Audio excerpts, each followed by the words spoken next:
This video asks an important question today. Does man like to live dangerously by nature? Okay. We've had the concept of people not wearing masks, and they know that there's a deadly disease, a deadly virus going around. And some do not seem to fear this.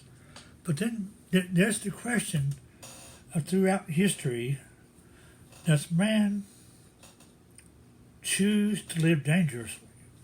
Okay. I watched a document today on YouTube about a volcano, Vesuvius, a volcano in Greece. The same volcano that destroyed the city of Pompeii years and years ago. And they've had some recent eruptions there too. But about 10 miles from this volcano is a city. Okay.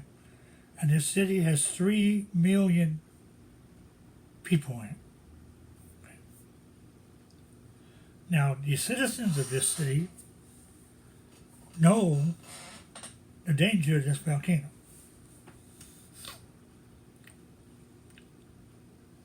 And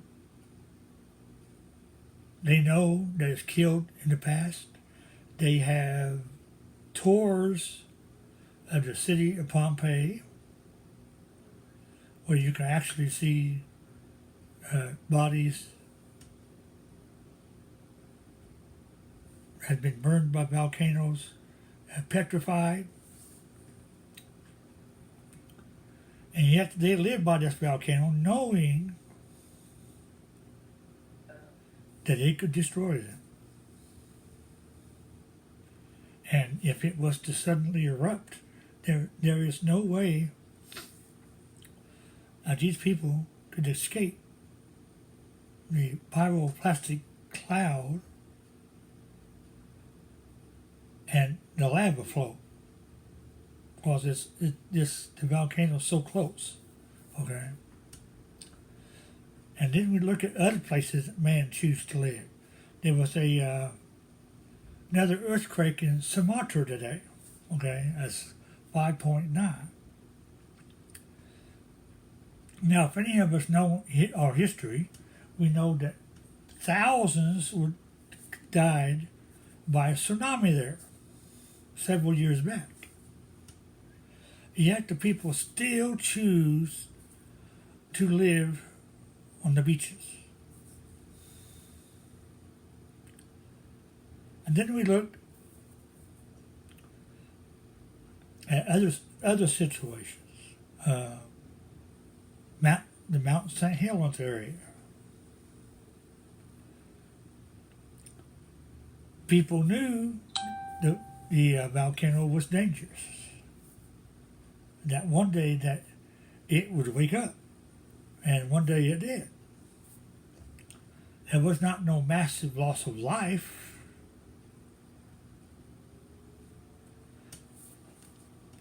I would say there was a lot of damage, but still people choose to live near an active volcano. And then we look at Mount Rainier.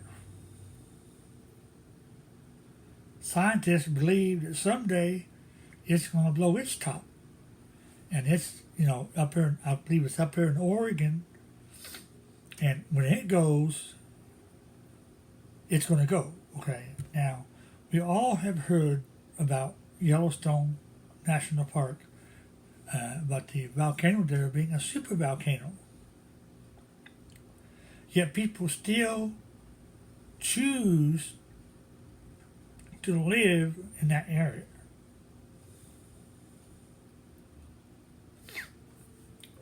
If Yellowstone was to erupt,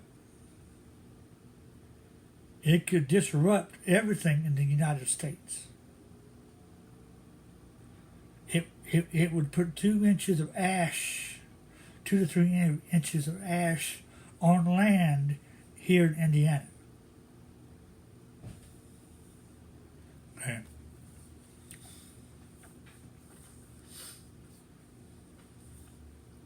And anybody that lives 100 miles from it, will probably be just killed. Okay. And yet man chooses to live in these areas. So does man by nature like to live dangerously?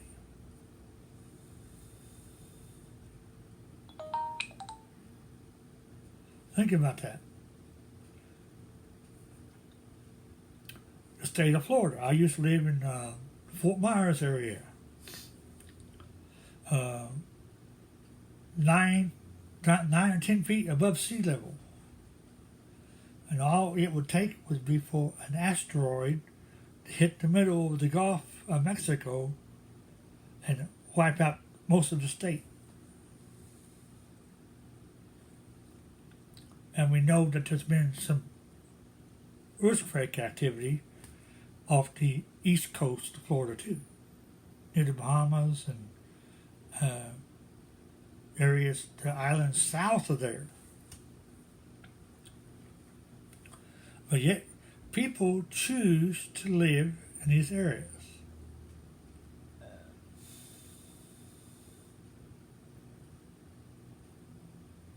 So once again, we have the question, does man choose to live dangerously? Of all the creation, hi Lily, anyway, of all the creation, Jenny, okay, anyway, of all the creation that God has created, man is the only person that makes weapons to destroy himself.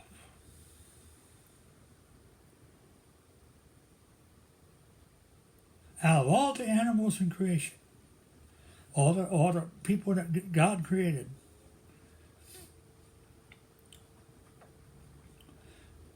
man makes weapons that could wipe him off the face of the earth.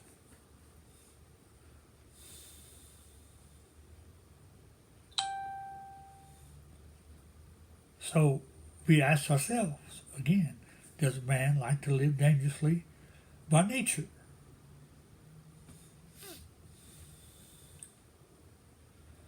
Those of you that smoke, okay, it warns you on the package of the cigarettes that smoking may be hazardous to your health. And yet, you choose to smoke them. Smoking is the leading cause of emphysema and COPD in the whole world. And it's the leading cause of lung cancer. But yet, people choose to still smoke.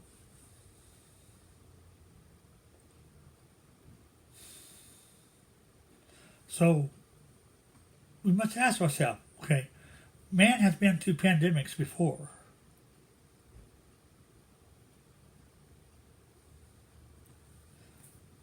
We know about the Spanish flu of 1917, 18, 19, and 20 in that area of time.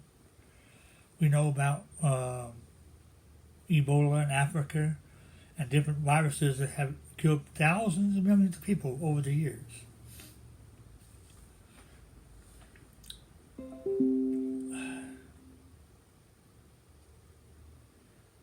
And those people just lived like they wanted to, and they just counted their losses.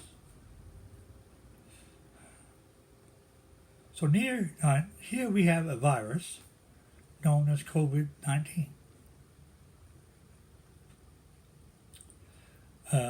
We know that it can kill. We know that we can spread it to our loved ones even without us having symptoms of it ourselves, asymptomatic.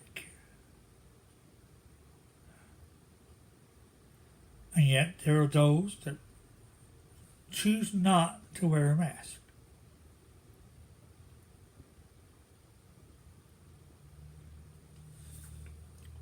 It is true that many more people have recovered from COVID than have died from it.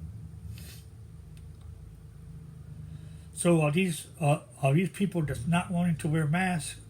Are they gambling with their lives? With their lives? Is it just a gamble to them?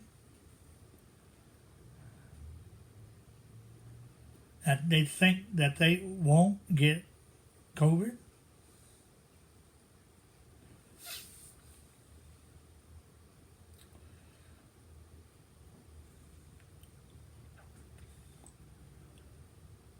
I mean, it's a question you got to ask yourself. Well, we live in America, and we are entitled to freedom to do what we want. Yeah, but does that freedom, that constitutional freedom to do what we want, does it guarantee us the right to harm others? By the fact that we refuse to wear a mask.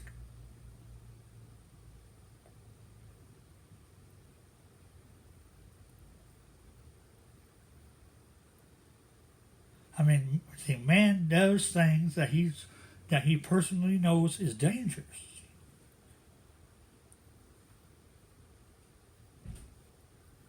And could cost him his life. I mean, I was in the fire service, and knowing that if I was to run into a building on fire,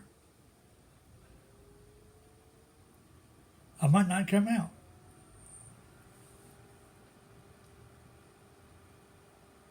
Every fireman that runs into a burning house takes a gamble. Okay? But some are willing to do that for the safety of others. Okay?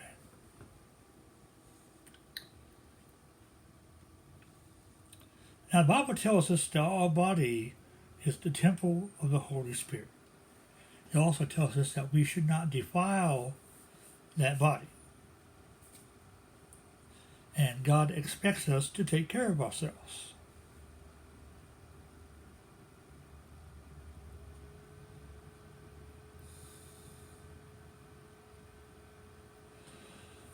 So by refusing, if you feel like, well, I've got my constitutional right not to wear a mask,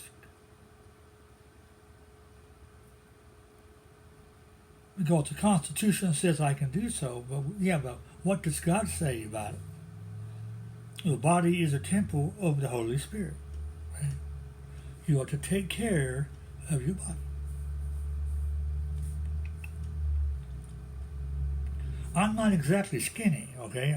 I'm overweight, and knowing that that's a danger factor of COVID.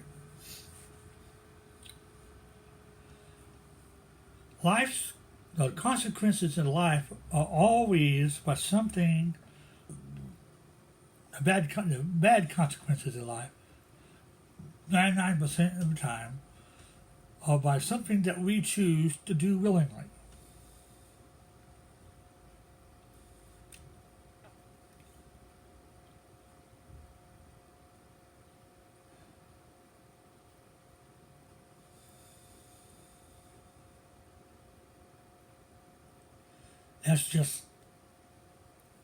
That's just the truth.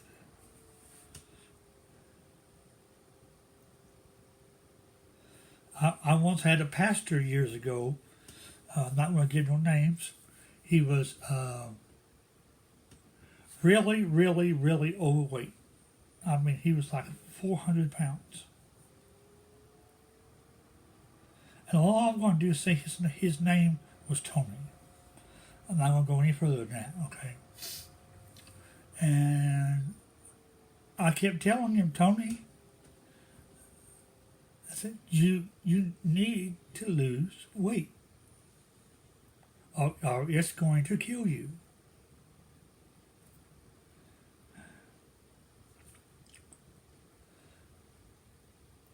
But yet, every Sunday evening, he wanted to make sure that the church always had a dinner on the grounds thing every single Sunday.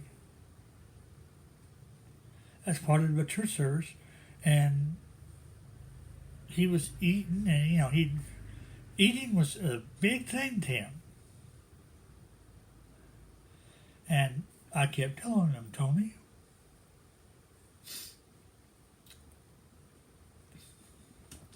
so anyway, he had an 11-year-old son that was starting to get like his dad, kind of heavy set.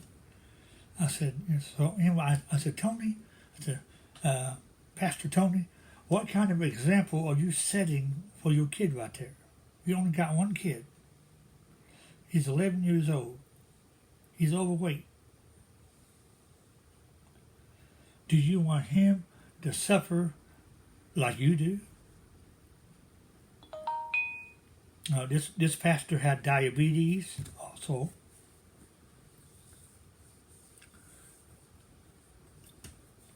And he was a graduate of Liberty Christian College in West Virginia. I believe that's where it's at, Liberty College and Seminary, and that's where he got ordained. That's all that kind of stuff. And the Bible talks about the 7 deadly sins, and gluttony is one of those. I mean, if you eat yourself to oblivion, Anyway, I had left the church after a while, and I had moved up here, and actually I moved on to another church. That was a mission of that church, and I filled in for the pastor at the mission church. So as the years went by, as I finally served at other church for 5 years as the assistant pastor and minister of music, and then when I decided to move to Florida, up here to Indiana. Shortly after I got up here, I heard that Pastor Tony was on oxygen. And, he would try to preach, but even then he would get short of breath. So anyway, he had to resign as pastor of the church.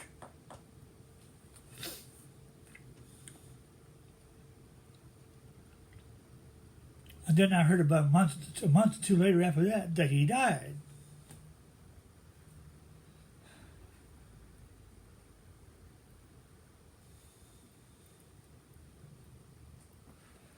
It's just like the person that takes drugs. You take narcotics, you know that they're dangerous to your body, and you know that someday you could pass out, you could stop breathing, and hope that somebody shows up there with Narcan to revive you. Yet, you take the drug.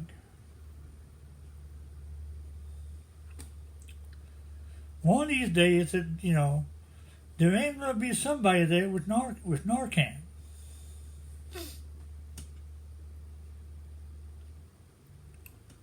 And you will die.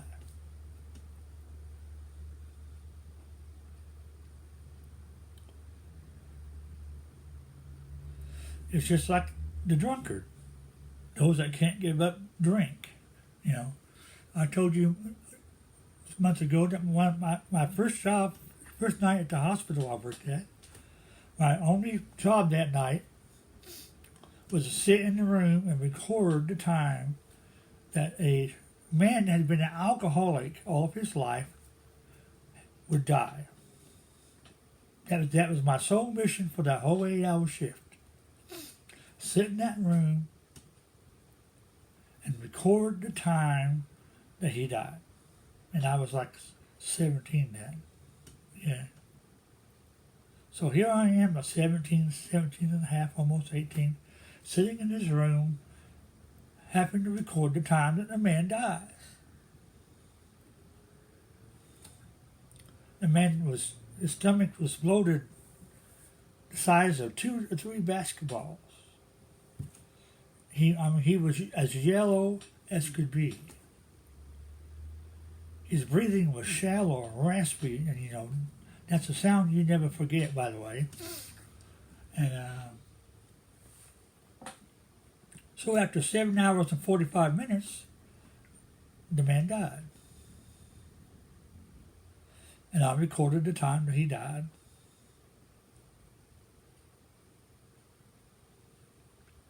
And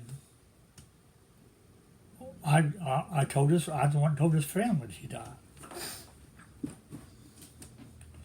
So anyway, as I was clocking out on the time clock, the director of nursing came up to me and he said, "Well, how did you like your first day of work?" I said, "Well," I didn't expect it to be this way, but life is life." And I said, "Well, what?" And she said, "How do you feel about it?" Well, it's like this. The Bible tells us that the wages of sin is death. Okay. This man started drinking. He became enslaved to it. He couldn't get away from it. And it took his life.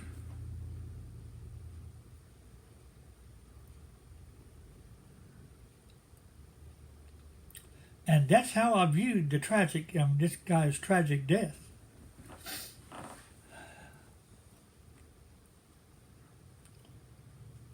So is man actually suicidal by some of the things that he does?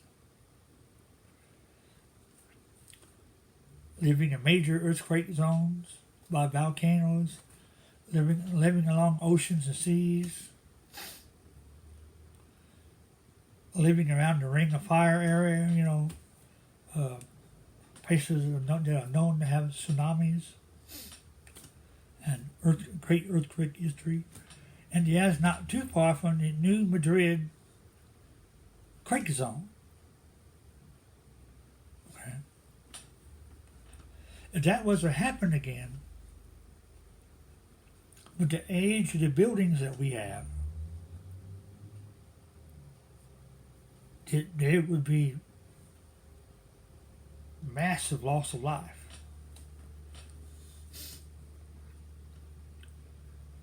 But we think, well, this is a natural disaster, and if it happens, it happens.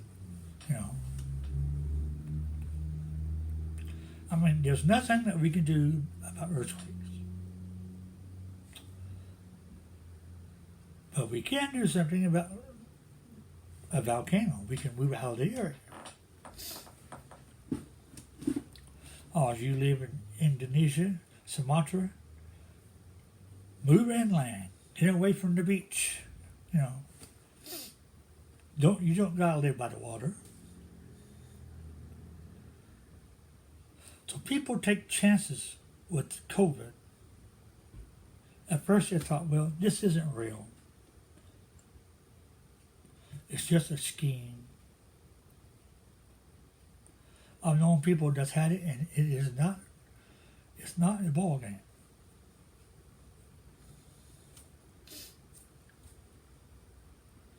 I even know a few that have died from it.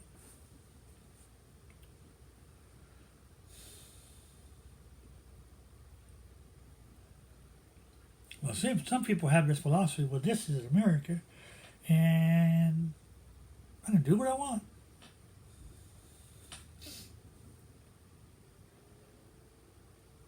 But doing what you want can have consequences.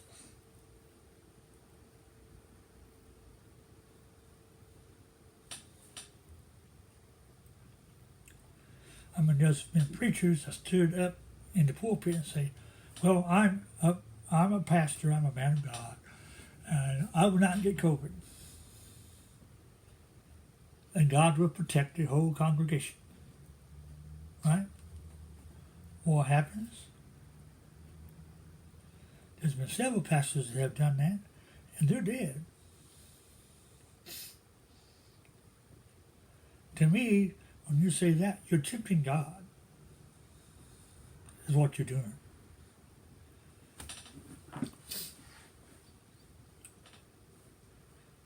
So here we are, man, that's supposed to be the brightest thing on earth, the most intelligent being.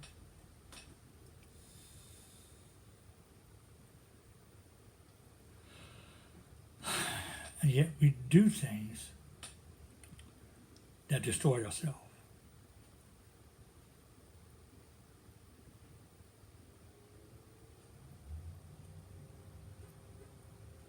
So think about that.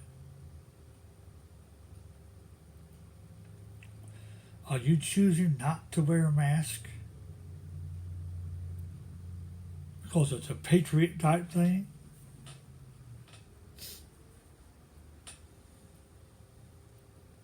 Are you taking risks that you don't have to take?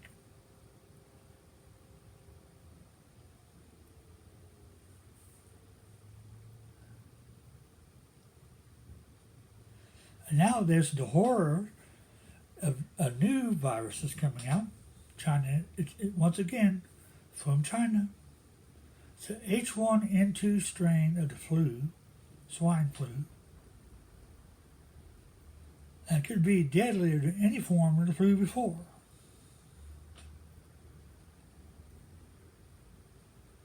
And minks can spread this virus. So they have been killing millions of minks to try to stop the spread of the virus.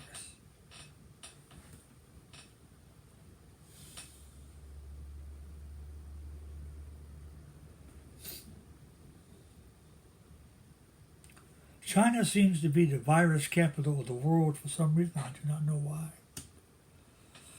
It seems like most of the viruses man originates from there.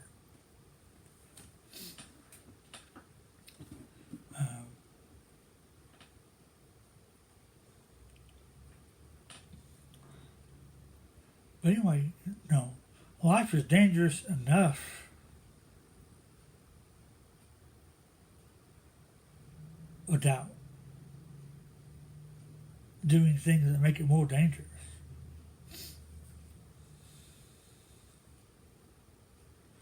So during this COVID crisis, don't think just about yourself. It's not about you. It's about others. So love your neighbor as you love yourself.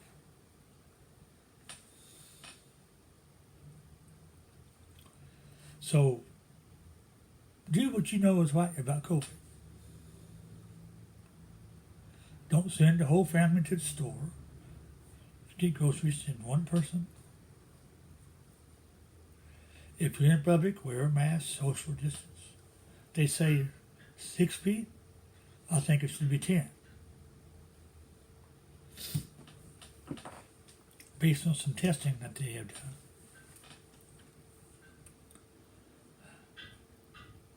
Is it wise to close the schools? Yes. Even though we have found that it is harmful to the students because students have got to have interaction with other kids. It's very important. They got vaccines that can cure this. Then we have all these conspiracy theories about the vaccine coming out. It's got nanotechnology. It's got this, it's got that. Baloney. Based from what I know about the way that viruses are made, the virus has to be completely sterile before it's injected into your body. And there's no way that you can put nanotechnology in a single little cell and then inject it into your body.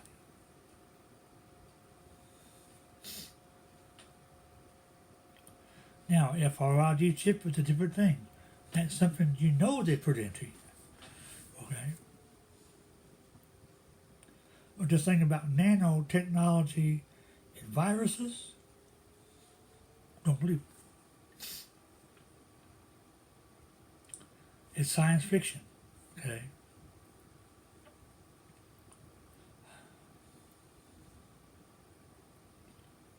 I know kids don't like staying home.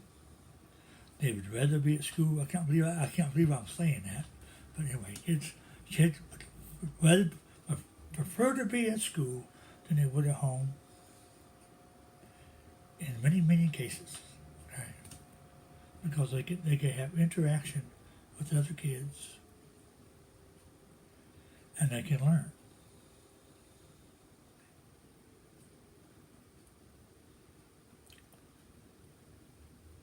This virus will go away either by a vaccine or just disappear like all the other ones have. So even though we've been facing this for a year now, almost a year, we just have to learn to deal with it because there's nothing that we can do about it.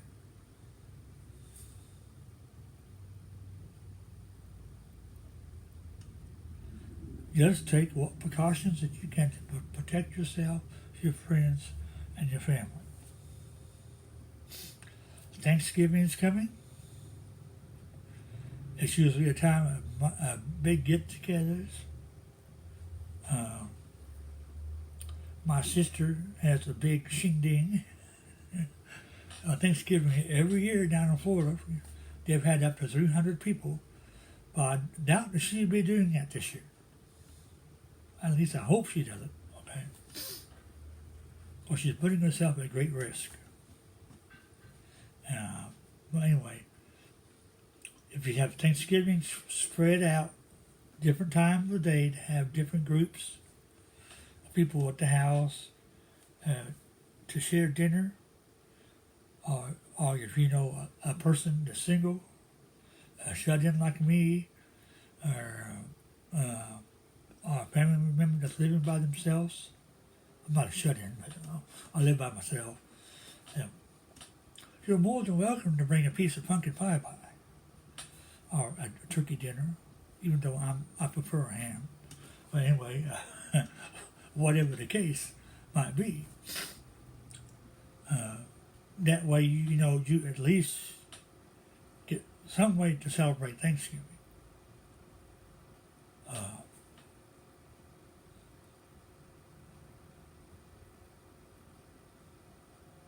The danger of being in large crowds in like the enclosed space of a house is very high. There's a very high probability of someone being a carrier of COVID, and there's a high probability that somebody is going to end up getting. Because homes just don't have HEPA filters in their filtration systems in their furnaces. Okay.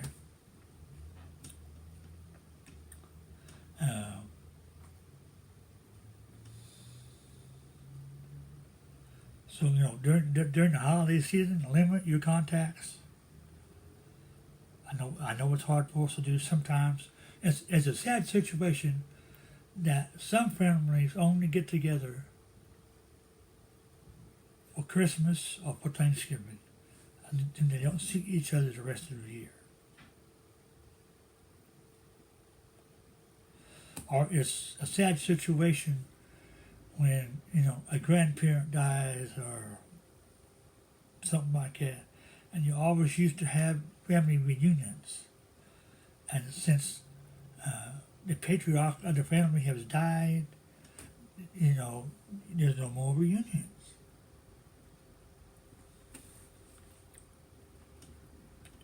I mean, I've got cousins I haven't seen in years. I've got cousins that I've seen at a funeral, and I haven't seen them since.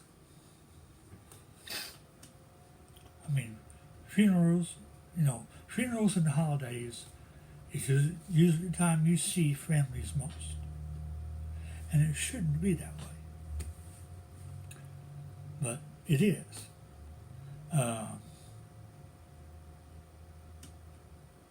By wearing a mask, you are being respectful of others.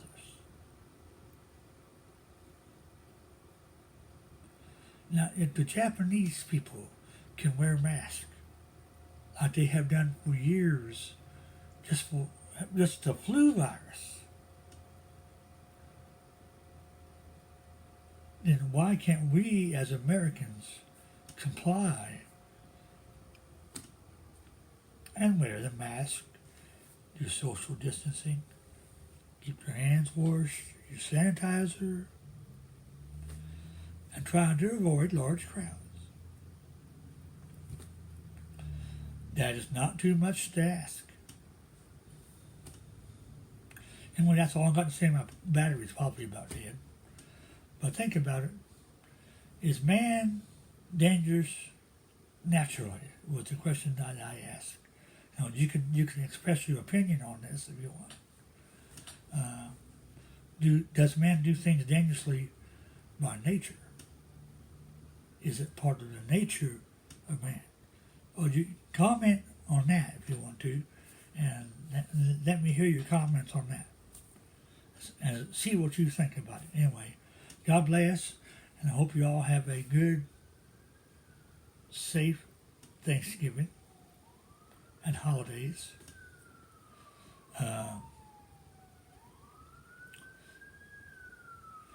It's hard to believe that Thanksgiving Day will be the 26th. So ambulance going by. I live about a block from the fire station, half a block.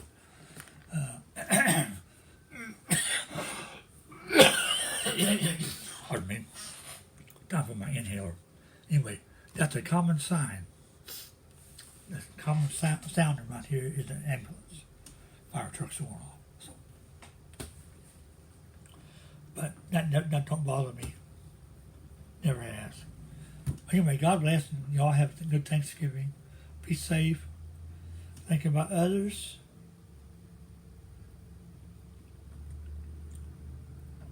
And if you know anyone that's sick, pray for them. All right? Thank you, and God bless.